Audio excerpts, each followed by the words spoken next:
सभी विद्यार्थियों का सेंट विजुअल पब्लिक स्कूल के यूट्यूब चैनल में स्वागत करता हूं। और ये वीडियो इसलिए बनाया जा रहा है ताकि कुछ बच्चों को डाउट रह जाता है बार बार कि मुझे क्वेश्चन समझ में नहीं आया और क्वेश्चन नहीं आया, तो बाद में वो अपने क्वेश्चन को इस वीडियो को देखकर अपने क्वेश्चन का सोल्यूशन कर पाएंगे।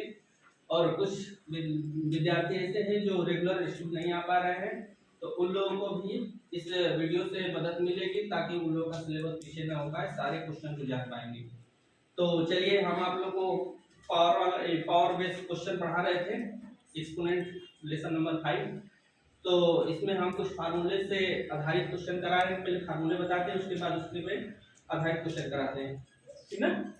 देखिए, एक आता है आप लोग का फार्मूला a अपन b पर m into a upon b पर m।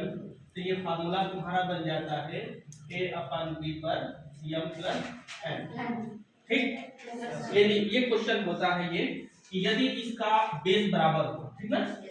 ये आपका 1 a अपन b क्या है, बेस है, और m क्या है इसका पावर। इसको हिंदी में बोले तो नीचे वाला आधार है, ऊपर वाला, ठीक ना। तो नीचे वाला बेस हो गया, ऊपर वाला पावर हो गया। तो जब भी ऐसी चीजें आए तो क्या होता है, बीच में अपना मल्टीप्लिकेशन का चिन्ह होना चाहिए। और इसके बाद ये दोनों आपस में, अगर भी दोनों ये फ्रैक्शन में है और उसके बाद इसमें पावर है, फिर फ्रैक्शन में पावर है, तो इसके बाद बेस बराबर होता है तो इसकी घातें आपस में जुड़ जाती हैं, इसका पावर क्या होता है, जुड़ जाता है। जैसे एग्जांपल के तौर पे बात करें तो 1/2 पर 2 इंटू 1/2 पर 3। तो अगला ये आंसर इसका बनेगा जो बेस बराबर दोनों का, तो इसके बेस को लिख देते हैं 1/2, और इसके बाद इसके पावर को क्या कर देते हैं 2 + 3, फिर हो जाएगा 1/, कितना, आंसर हो गया। समझ रहे हैं। एग्जांपल सेकंड लेते हैं। मान लेते हैं कि 5/2 पर 2 इंटू 5/2 पर 3 इंटू 5/2 पर 5, ऐसे करके आ जाता है। तो इसका सबका देखो, सबका बेस बराबर है ना, बीच में मल्टीप्लिकेशन का सिंबल है। क्या करेंगे, इसका बेस को लिखेंगे 5/2 को लिखेंगे, और इसके बाद इसमें पूरे जोड़ कर लिख देते हैं। तो ये हो जाएगा 2 + 3 + 5, ये हो जाएगा 5/2, कितना हो जाएगा 10 हो जाएगा। तो ये रहा तुम लोग का नंबर पे आधारित, समझ रहे हैं ना।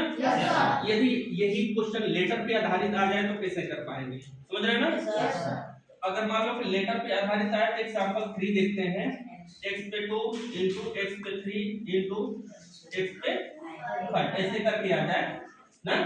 तो सबको देखो, सबका बेस बराबर है ना, एक सबका बेस बराबर है ना, और इसके बाद पावर को क्या कर लेते हैं, जोड़ लेते हैं। तो इसका बेस लिखेंगे और उसके बाद पावर जोड़ के लिखेंगे, 2 + 3 3 + 5, ये हो जाएगा x कितना 10 जाता है।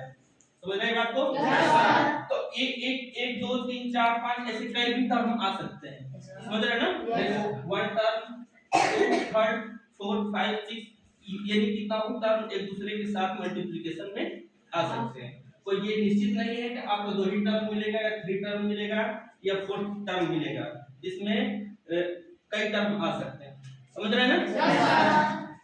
ये तुम्हारा नंबर पे आधारित फ्रैक्शन में था, अभी तुम्हारा लेटर पे आधारित फ्रैक्शन में आ सकता है, समझ रहे हैं ना। एग्जांपल नंबर 4 समझिए। जैसे x/y, फिर इसके बाद इसमें पावर 2 हो जाएगा, फिर इसके बाद x/y पे पावर 3 हो जाएगा, फिर इसके बाद x/y पर 5 2 कर देते हैं, समझ रहे हैं ना। और भी टर्म इससे आ सकते हैं, और भी पद इसमें आ सकते हैं, समझ रहे हैं ना। तो सबका बेस देखिए x/y x/y x/y, सब जगह x/y है, तो लिख देते हैं x/y, और इसके बाद इसके पावर को जोड़ देते हैं, तो डायरेक्ट हो जाएगा ना 3 2 5, कितना हो जाएगा 7, ये हमारा आंसर हो जाएगा। बात समझ रहे हैं ना। अब इसके बाद ये आप लोग को फार्मूला समझ में आ गया होगा। तो अब नेक्स्ट फार्मूले पे हम बात करते हैं। एक दे रहे हैं और किसी लड़के से हल करा रहे हैं ना। तो ये हो जाएगा आपका x/p पर 2 x/p पर 3 इंटू x/p पर 1, ऐसे कर सकते हैं ना।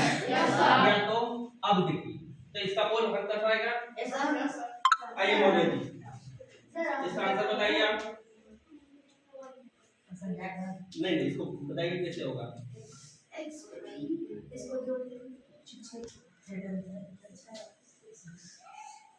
कैसे हुआ बताइए। इसका बेस एक समान है तो बेस लिख दिए। हाँ तो 3 2 पावर इसका पावर जोड़ देंगे तो 6 आ जाएगा। ठीक, चलिए क्लैपिंग करिए। बराबर है x अपान z 1 इंटू z पे 2 इंटू, चलिए इसको कौन बताएगा। आइए बताइए कैसे हुआ।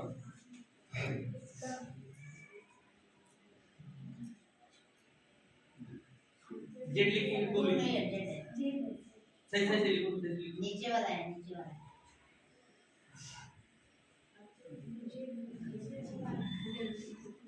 कितना होगा। सही से लिखो, 8 हो जाएगा। 6 मिनट आगे बनाओ। ये बात समझ में आया आप लोग को। समझ में आया ना। इसके लिए ताली हो जाए।